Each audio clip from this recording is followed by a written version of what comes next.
feel free to interact with us. Tell us where you tuned in from. Use the hashtag Prime Edition at KBC Channel 1 News. Straight to our top story. ICT and Youth Affairs Cabinet Secretary Joe Mucheru mandate toy into Deputy President Dr. William Ruto's proposed bottom-up economic blueprint, terming it outdated. Speaking in Kiambu, where he launched the National Council of Churches of Kenya Youth Fragility report, Mucheru claimed that the proposed economic blueprint is anchored on falsehoods. Beatrice Gatonya opens our coverage tonight with that report.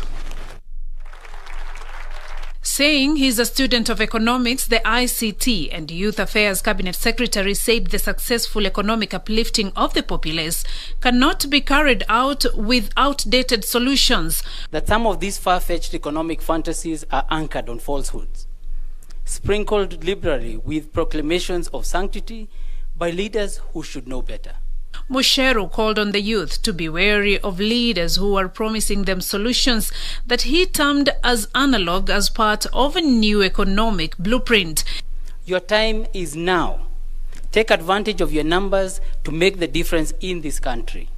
I challenge you to go forth and seek elective office so that you can start the journey of making meaningful gains for yourselves and for our country.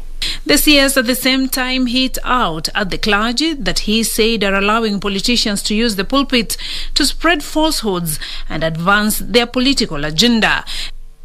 Where has the church been when some of these falsehoods are being perpetrated, sometimes from the pulpit, by these misleaders? This has already been said earlier by the young people here. And for us to have a wholesome youth, for a wholesome society, society must endeavor to tell the truth, even when it hurts, because the truth shall set us free.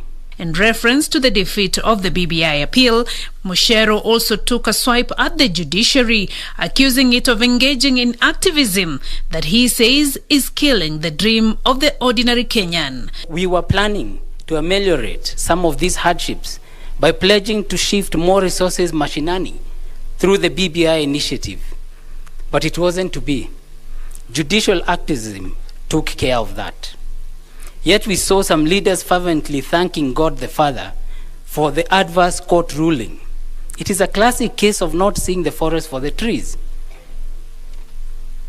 They missed the bigger picture because the whole issue was politicized and anchored as a power hunt rather than a noble development initiative that would devolve more funds to the people. Beatrice Gatonya, Prime Edition.